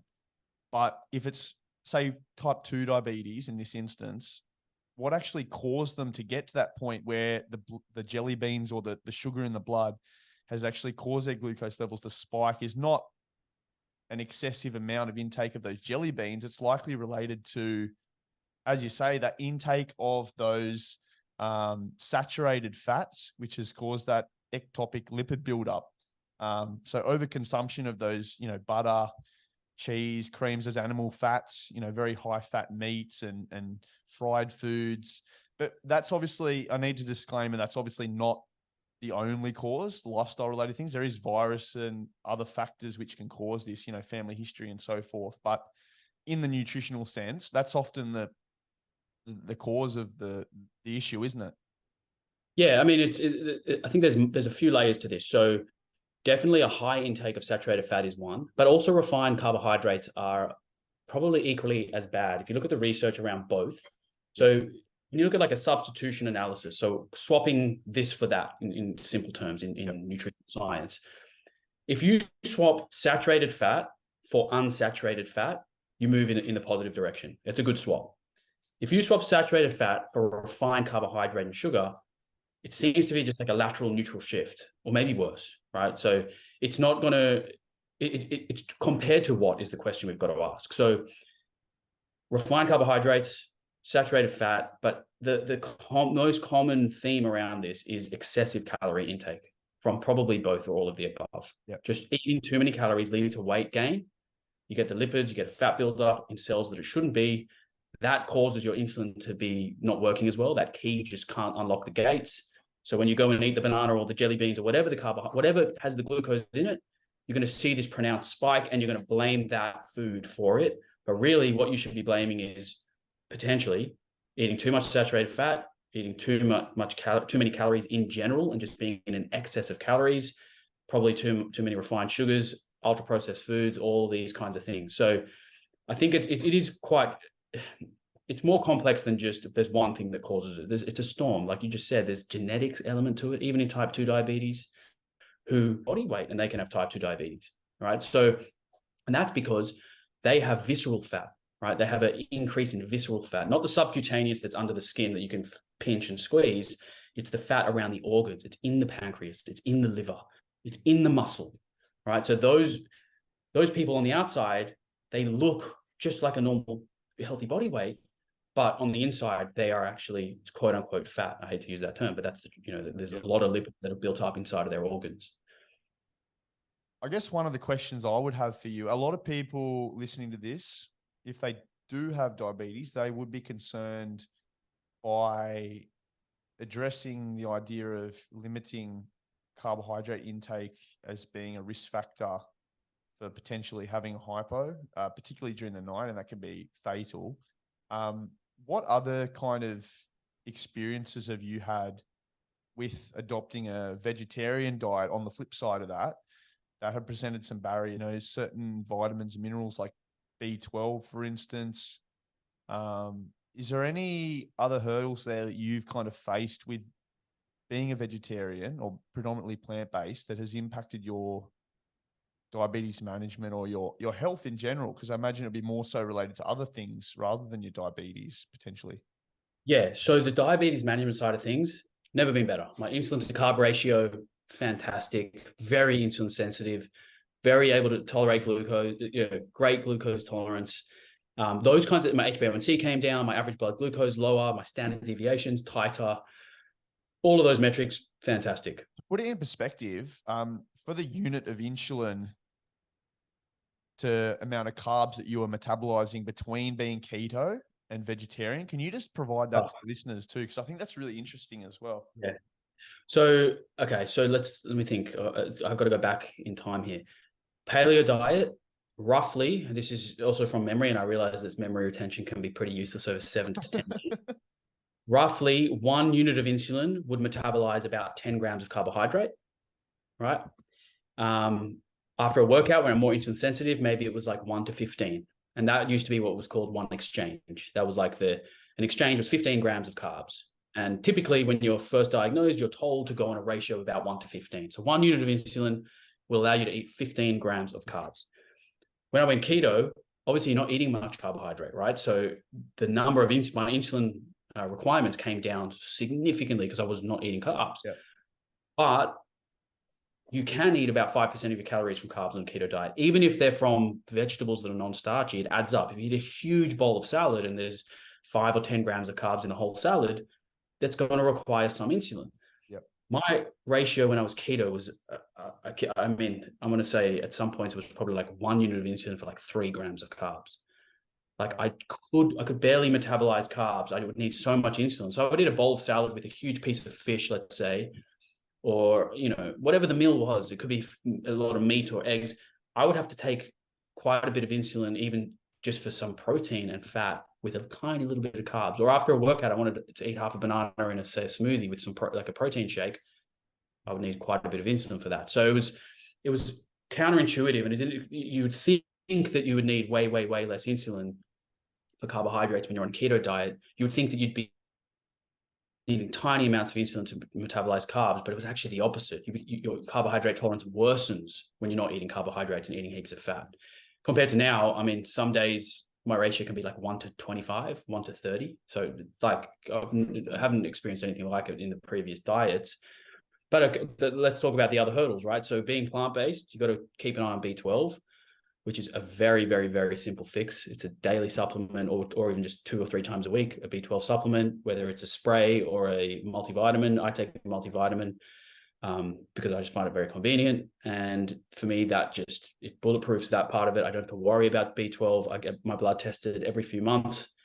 Never had an issue with B12. In fact, it's actually a little bit too high now. I've got to slow down on supplements and bring it back down a little bit, but it's perfectly healthy. In terms of protein, all plants contain all amino acids, but the amounts that they're contained in vary.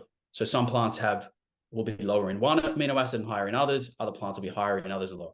So the way to balance that out is you just got to eat a diversity of different plants, and you're going to get all the amino acids that you need over the course of a day. You have to eat enough total calories. So if you're in a severe deficit, you're not eating enough calories, you might not get the perfect amount of amino acids in. But if you're eating a healthy, plenty of volume of food, plenty of calories to match your energy expenditure, you're going to get all the amino acids you need. If you feel like you're not, able to eat a diversity of food groups, protein supplement. Whether you are plant-based or a meat eater, a lot of people take supplements, whether you're a bodybuilder and you like whey protein, you're still eating chicken and meat and fish and eggs. So why are you taking whey protein? Well, it's convenient. It tastes good. It helps you just hit your protein targets. Same with plant-based. If you're plant-based and you want to hit your protein targets, which for me, I aim for like 1.6 to 1.8 grams of protein per kilo of body weight. Most of it I get through my food, but every day I have a scoop of protein powder in a smoothie or whatever it is, just to make sure that I hit those targets that I want to hit. And also these days, there's so many foods that are fortified with protein. Like you can get an almond milk fortified with protein, and it can have 10 grams of protein per cup. There's breads that are fortified with protein. In fact, some of the breads now are like low carb, high protein breads, where you have a couple of slices of those, a cup of the milk, a scoop of protein powder. You don't have to be eating cans of beans, and people think that you're eating legumes all day and tofu and tempeh. Sure, incorporate it all, but just know that there are options that are quite easy to hit those protein requirements. Yeah, forget the turkey on the bread. Just eat the bread with the bread. Yeah, pretty much.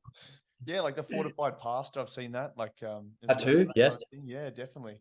I've kind of adopted that approach lately, where I've sort of been increasing my energy intake with training and that kind of thing. And I've started to bulk up like my bolognese or chili con carne with like kidney beans instead of, so that like reducing the amount of mince that I might be having in a meal, but bulking that up with like kidney beans or lentils or whatnot. That's such a good food swap, actually, just to mention that. So what you've done, and this is what people, you're basically hitting the dietary principles that we explained earlier without even having to focus on it. So let's say you change your bolognese from 50% of the mince that would go in, and you swap it with lentils or kidney beans or whatever, right?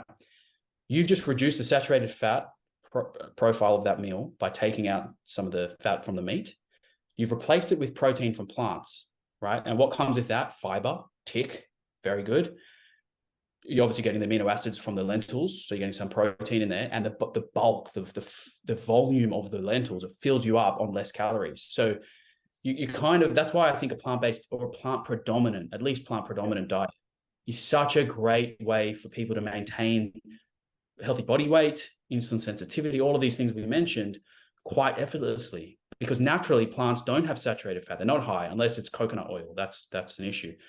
But generally speaking, they're not high in saturated fat. They're packed with fiber, so it fills you up. You're getting your protein, carbohydrates. You're getting unsaturated fats, and you don't have, and they have low energy density. So you can eat large plates of these plants and not worry about like overshooting your calorie intake needs for that day or week or whatever it is. So yeah, I think it's a cool way to do it. You don't have to go 100% plant-based. Like you don't even have to think about that. You can just do these simple swaps like you just mentioned there, and it's a step in the right direction. I'd be really interested to listen or understand a professional bodybuilder or strength athlete who has adopted a vegetarian diet in competition. I know there was one strongman, I think, through the Game Changers. I know that's quite a controversial series for a lot of reasons, but picking someone's brains like him who was able to maintain a high level of competition without, having meat in their diet. I think that's something that I find, because obviously we understand the health benefits of it, but in terms of like optimum performance, that's something I'd like to. Oh, mate, you can dive deep into this stuff. It's fascinating. So I will say this, over the last few years, more and more studies have come out comparing plant protein intake to animal protein intake and effects on hypertrophy, strength, and muscle mass, all that sort of stuff. If you eat enough protein for your requirements, almost no difference now. Very, very close. Some people think that you need a little bit more, like let's say 10% more protein per day if you're eating plants, right?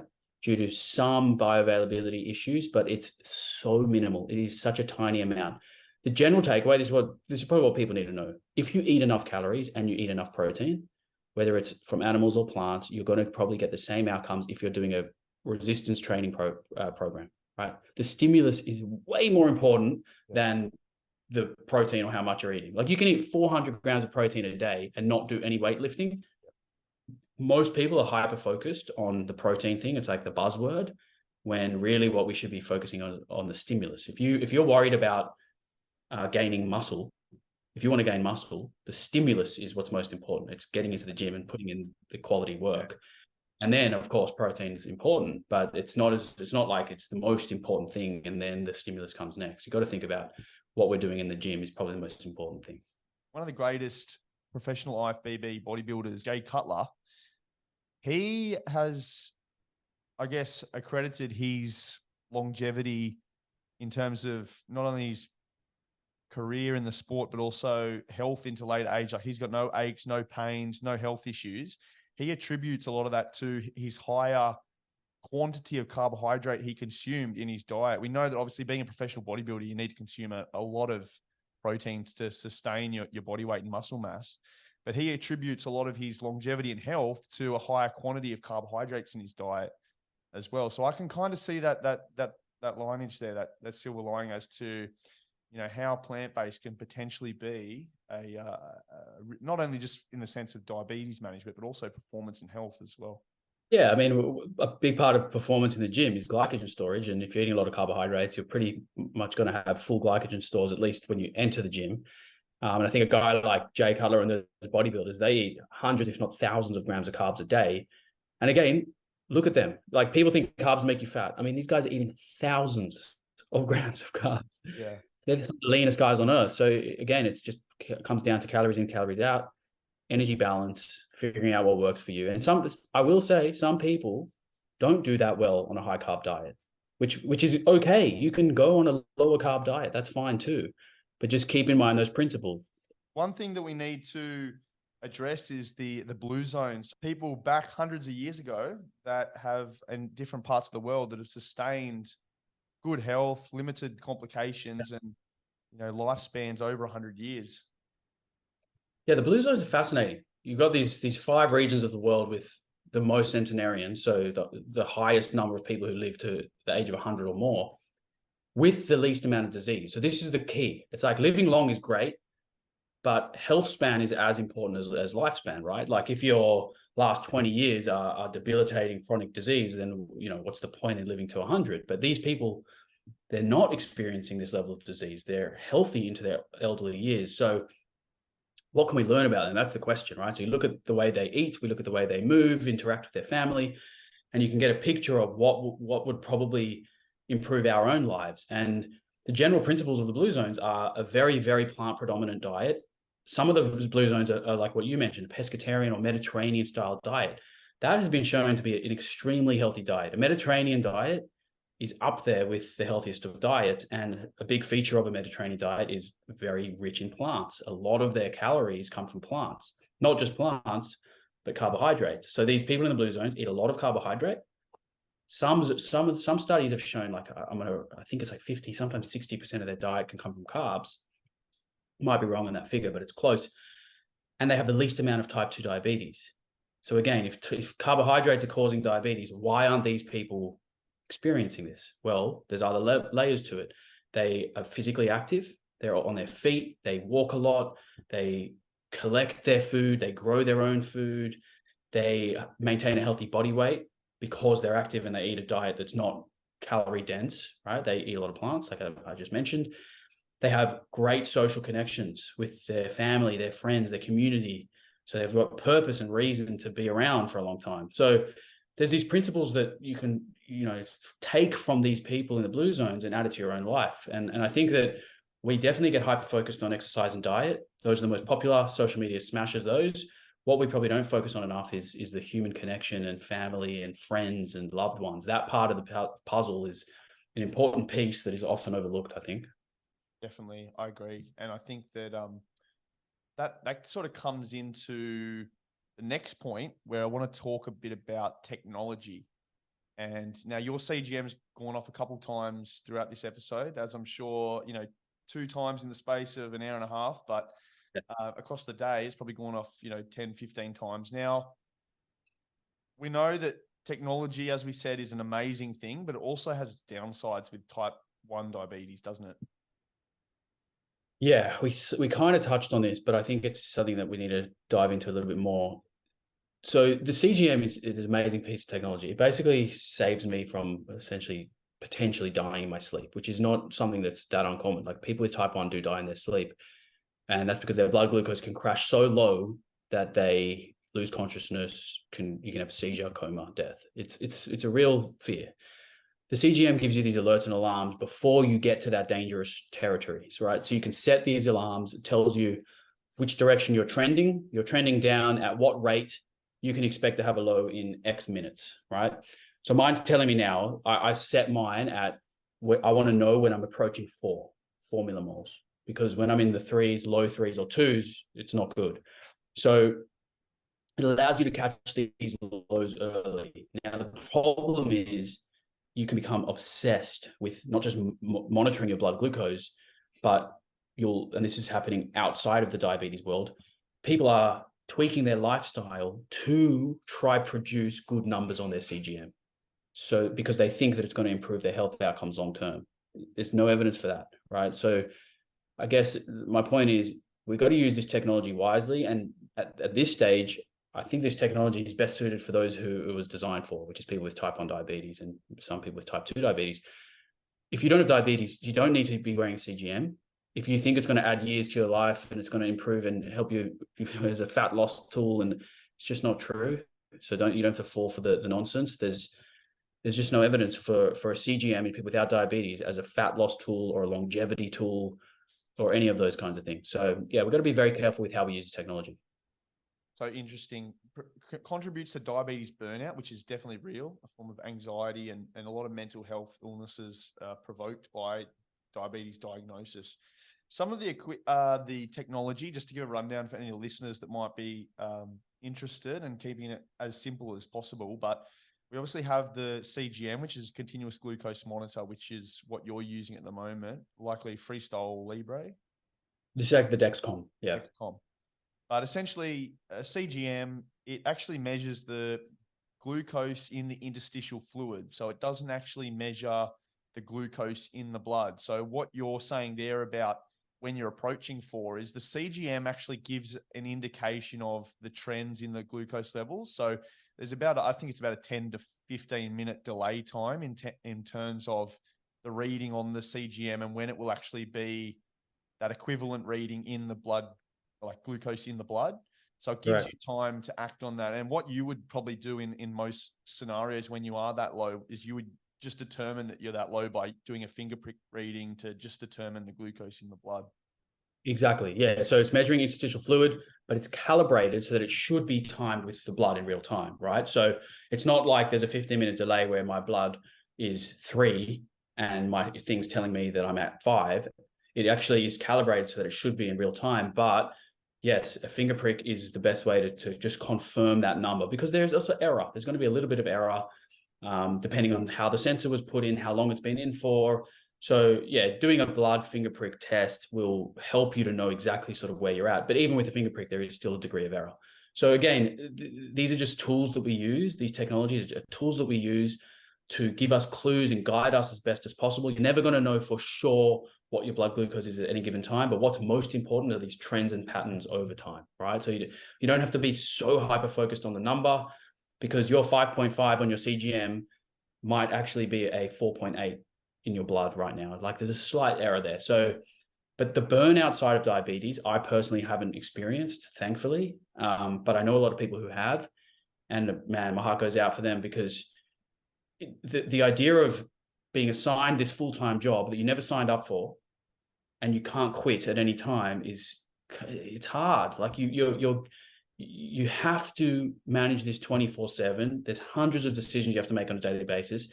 And if you're burnt out and demotivated and the consequences are dire, it's a tough place to be in. So anyone who's experienced burnout, yeah, I definitely feel for you. And I think that, I mean, I don't know the best ways around the burnout, but a lot of it is psychological and the mental side, right? Like most people know what to do in terms of how to live a healthy life. Most people know what to do and what not to do. Don't smoke, don't drink too much alcohol, exercise, diet, all this stuff. The what is not what's the thing that's lacking. It's the actual actioning of it. It's the bridging the gap between knowing what to do and actually doing it. And I think that that's the part of diabetes burnout. It's like, I know I should manage my blood glucose. I know that if I'm high for too long, it's going to be bad long term, but I just don't care anymore. I'm fed up. I'm sick and tired. And that's a reality for a lot of people. Scary place to be. And I think that there are ways out of it. And I think it takes a lot of mental fortitude. You've really got to sort of dig deep and find reasons why. That's the most important thing. Reasons why you want to take control of your diabetes again, and look for that joy in the future. That's the thing. If it's about fear, like we said, is a pretty shitty motivator long term. Short term, yeah, it scares you for a minute or two or a day, but it's the long term joy. I want to the next 20 years so that I can see my boys, a family, parent, whatever. That's what's important. Yeah, and We cut I it. often see that in like school settings where you have teachers who are often hooked up to CGMs, parents are hooked up to the CGM. They can kind of see what readings you're having throughout the day. So, in childhood and often going through school, you can kind of be a little bit sheltered. I think that burnout, and you can correct me if I'm wrong, generally you see that in that transitional period after school or university, when it's just you out there in the world on your own, having to manage yourself. Yes, bang on, exactly right. So your support network is so important. Like as a kid, especially with this technology, you can have, in fact, you can have your guardian not just measuring your blood glucose, but administering your insulin remotely. Now that there's these devices, you've got the Omnipod pumps. Yeah. It's unbelievable. So like you don't even have to be, driving the car, so to speak. You can be a passenger and somebody else is doing all that for you. But then once you become, adolescent, young adult, it's all you. No, there's nobody there holding your hand. There's nobody there administering your dose, figuring this out. Like it's you. You have to take control. You have to be responsible for every action that you make. And yeah, I mean, if you're not trained, like if you get it as a young kid and you're guided and they held your hand all the way through, when you're sort of, so to speak, set free and it's now you on your own, it can be very hard. So for me, part of the blessing of getting diagnosed at the age of 22 was that I had to take control from day one. It was my responsibility. No one was going to help me. But if I was a toddler, it might be a different story. So yeah, it's very hard. I guess the thing is that with the pump, it's almost like simulating an artificial pancreas to some extent. So in like a closed loop system of insulin delivery, and essentially the CGM or the glucose monitor will talk to the Yeah. pump, insulin pump, and in that sense, as I said, it serves as like your pancreas, but it sits on the outside of your body. Have you used a pump for exercise or anything, or do you just administer? Mate, I haven't used a pump. The reason why I don't use a pump is because I don't want to be attached to any more devices. The CGM was enough of a leap for me. It's a psychological thing for me. I don't want to have to wear my disease. I don't want to be reminded of it physically, having it attached to my belt or in my pocket. I want to be completely free and feel like, just like I was before my diagnosis. But I know that a pump is really amazing. Like a lot of people love their pumps. They manage their blood glucose brilliantly with it. It actually is the opposite for them. It takes away the psychological burnout from compared to using multiple daily injections. So it's a personal preference thing. And plus my control is really good on it on multiple daily injections. So I don't see a need. But let's say for whatever reason my control was terrible and I knew that a pump was an option that would, really improve my quality of life and especially long term, I would consider it. But at this stage, I'm very happy just doing the injections. Yeah, and it's incredible the way you've been able to navigate this journey and get to where you are today. You've got you're healthy, you're happy, what you've established in terms of your social media presence and being able to recently develop your own, reestablish your website and exercise programming that you've got on there. You know, you're a CDE exercise physiologist, you've done modeling. So there's a whole host of things you've been able to achieve, you know, with this diabetes diagnosis, that which you kind of attribute your diabetes diagnosis to a lot of what you've been able to do with your career. Obviously, we know there's a lot of athletes out there, like, for instance, Brett Stewart, who, you know, growing up as a Manly fan, was probably one that mainly sticks in the back of my mind, that being able to achieve so much with that diagnosis, you're a great role model for a lot of people. And before we wrap things up today and talk a little bit more about some of the things you've been able to experience throughout your life, but also somewhere the places people can find you online, we just have a few questions. So Jonathan has asked, fruit is full of sugar. Why are we told constantly not to eat it? Yes, there is sugar in fruit, naturally occurring sugars, but the way it's packaged with fiber and with all the phytonutrients, so the nutrients that come with plants, the polyphenols and all these other things, the impact, okay, we got to talk about the impact of fruit on your blood glucose in a couple of contexts. If you have type 2 diabetes, a lot of people are told you can't eat fruit. Now, what I was just mentioning there, the way in which the sugar is packaged in fruit is not going to impact your blood glucose level to the same degree that, say, a Mars bar is, right? So if you have 30 grams of sugar in a Mars bar or a chocolate bar or whatever, or candy or ultra-processed food, compared to 30 grams of sugar in a fruit, very different impact on your blood glucose level. The fruit is likely going to have a slower increase into your bloodstream. The glucose will enter slower. It won't peak as high and it'll come back down, right? While something like a Mars bar or, I don't know, jelly beans is going to enter very quickly. And in some cases, it will take a while to come back down, right? So fruit is very healthy. It's actually associated with less type 2 diabetes. If you look at the literature of fruit intake and rates of diabetes, people who eat more fruit have less incidence of type 2 diabetes.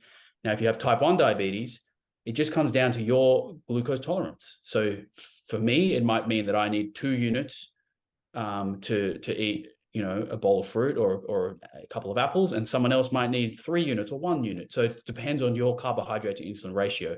But generally speaking, you definitely don't have to fear fruit. If people are telling you not to eat it, tell them to ask them why they think you shouldn't eat fruit, and then we can talk about that. Yeah, it's like the orange juice, the fresh orange, right? Kind of you know, the way you address that would be like, you know, they've extracted all the goodness, all the flesh, all the skin. Right. It's just the juice, so it's just the sugar without the fiber. But if you have the flesh of the fresh fruit, it's kind of same thing with grapes, sultanas, when they dehydrate it.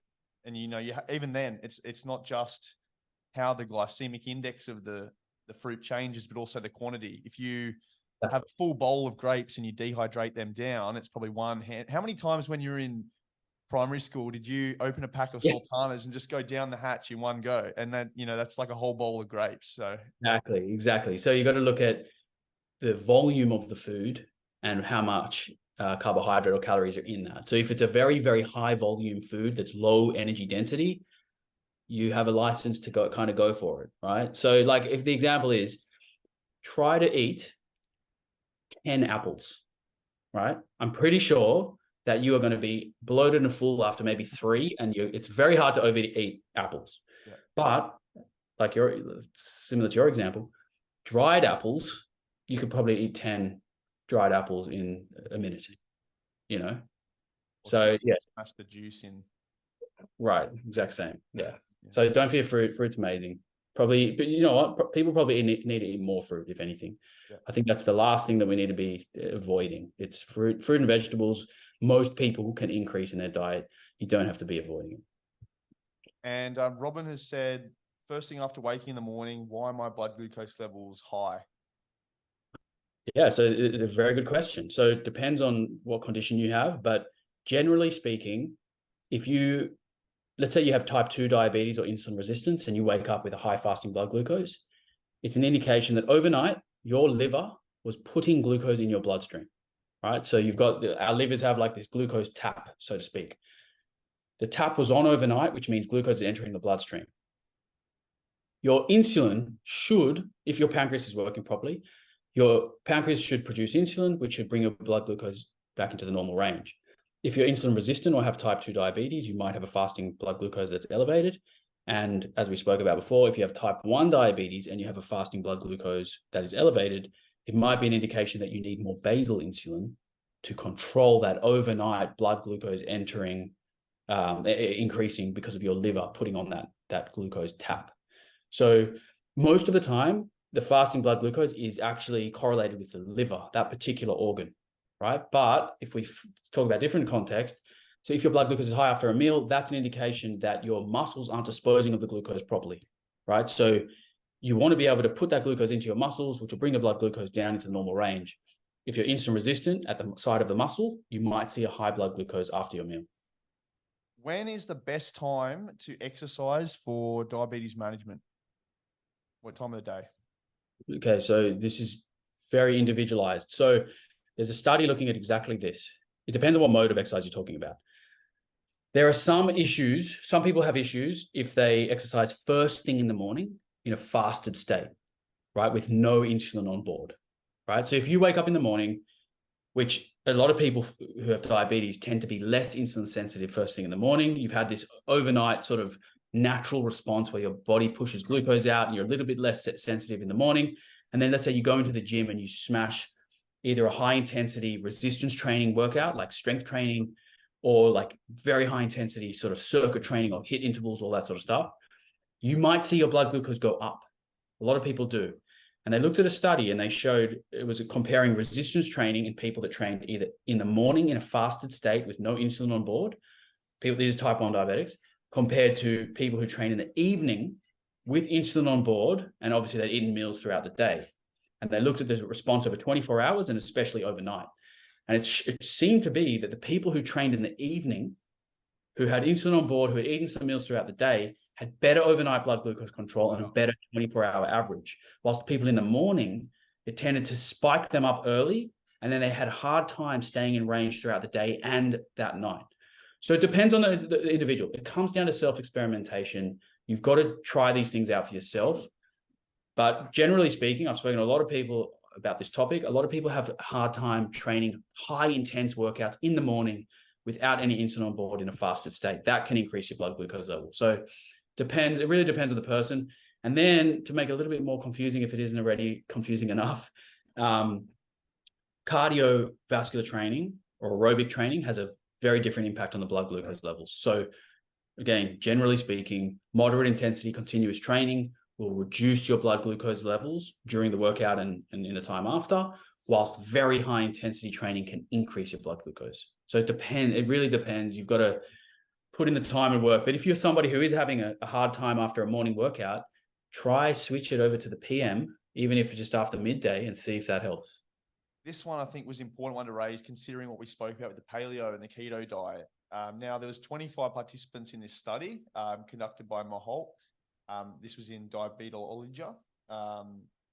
So males 30 to 45 years of age, they consumed a high-fat diet. So 65% of their diet was from fats. And this was for 11 days.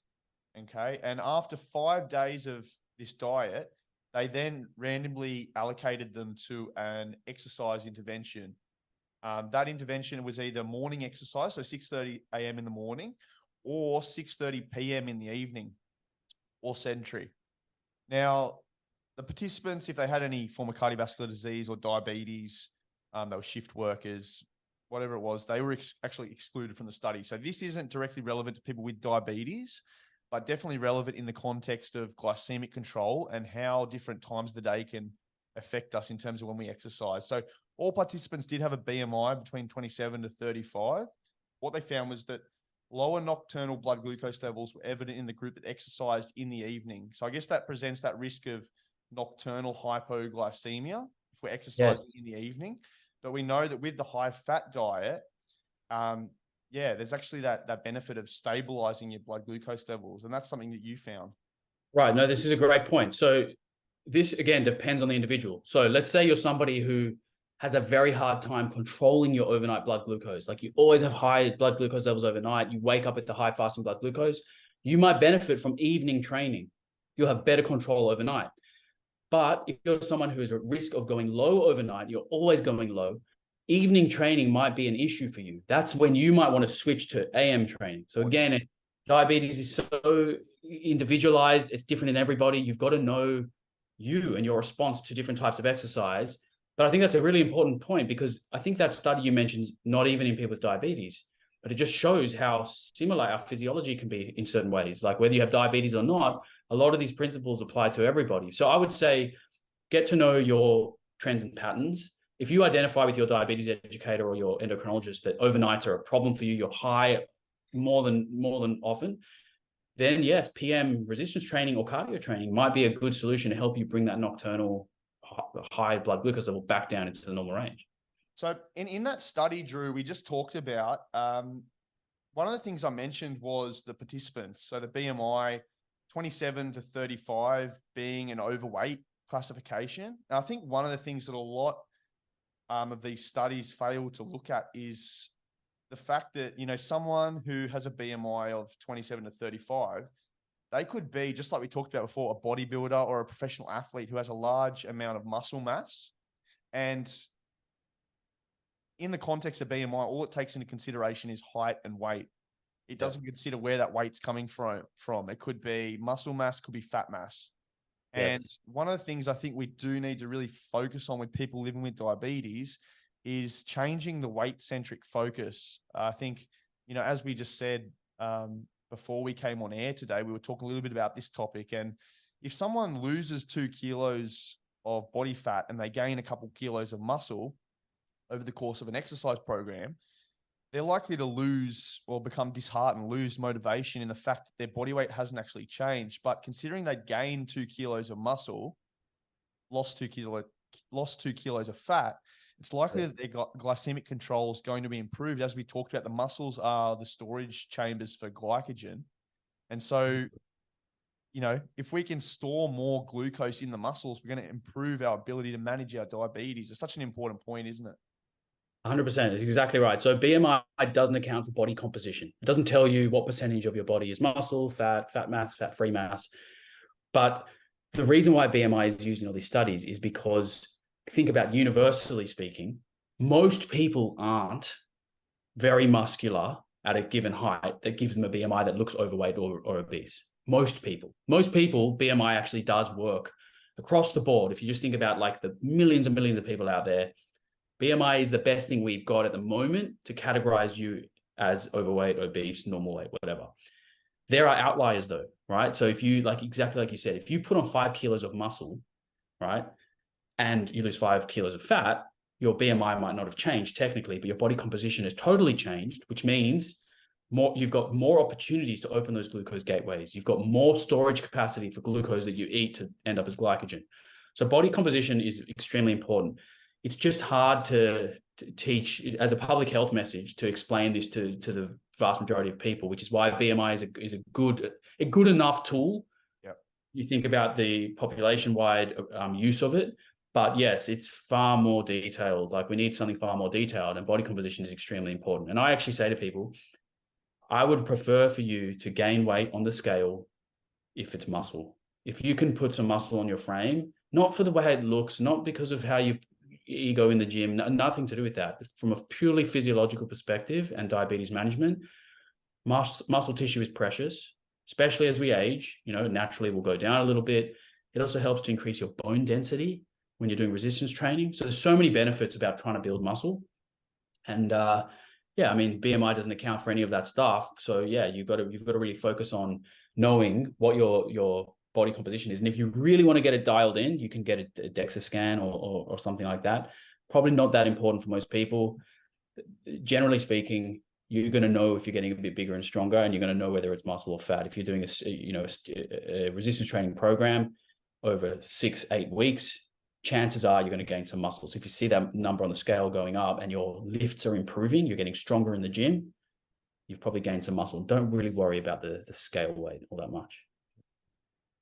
All right. Well, thanks so much for your time, Drew. Again, this has been an awesome chat. I'm really, really enjoying these podcasts and just listening to people like yourself. And it really gives another insight into different areas of people's lives. And today, you know, not only what you've learned through your pathology that you've developed in diabetes, but also, just discussing this research. And I'm going to pop all these studies and the literature in the show notes on YouTube and Spotify, Apple Podcasts, wherever people listen.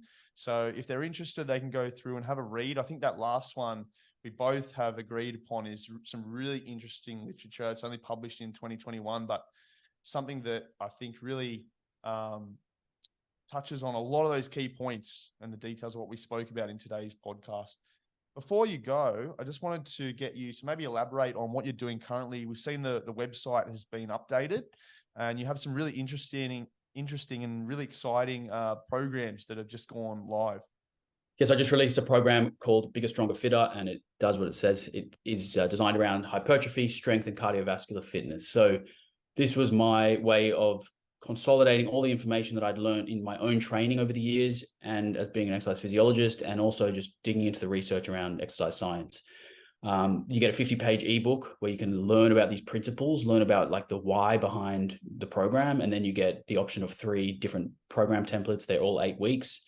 It can be just resistance training if you want to do that. There's a resistance and a cardio, and then there's cardio on its own. But that was just my way of giving people the tools, because a lot of the questions are around, I want to get bigger, I want to get stronger, I want to increase my muscle mass. If you don't have the adequate stimulus, if the program isn't designed well, you're going to have a hard time reaching those goals. And then, of course, outside of that, you've got to layer on all the other lifestyle factors that we've already spoken about.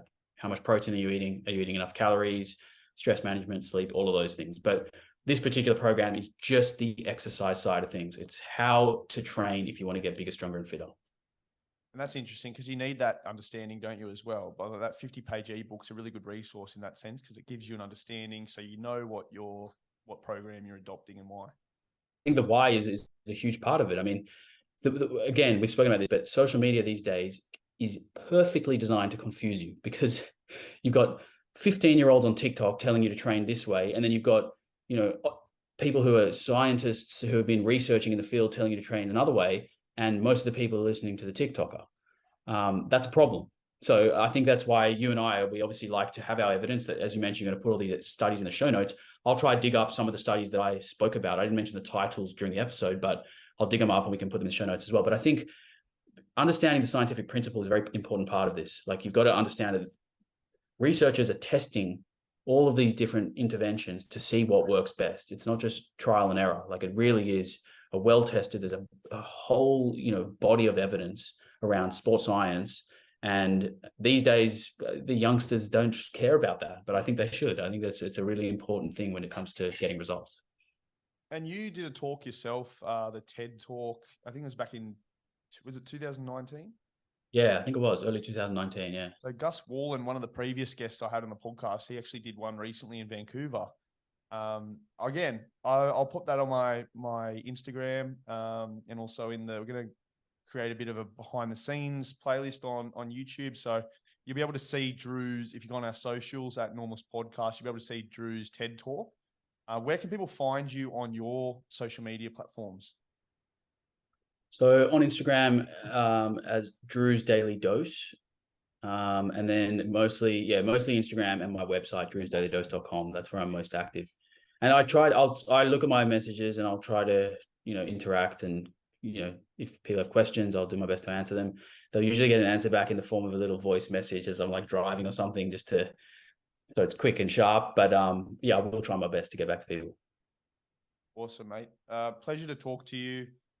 Thank you, man. I had a great time chatting with you. I think we covered a lot, and I reckon there's quite a bit more that we can talk about. So if you want to do a round 2 one day, let me know, and I'd be keen to do another one.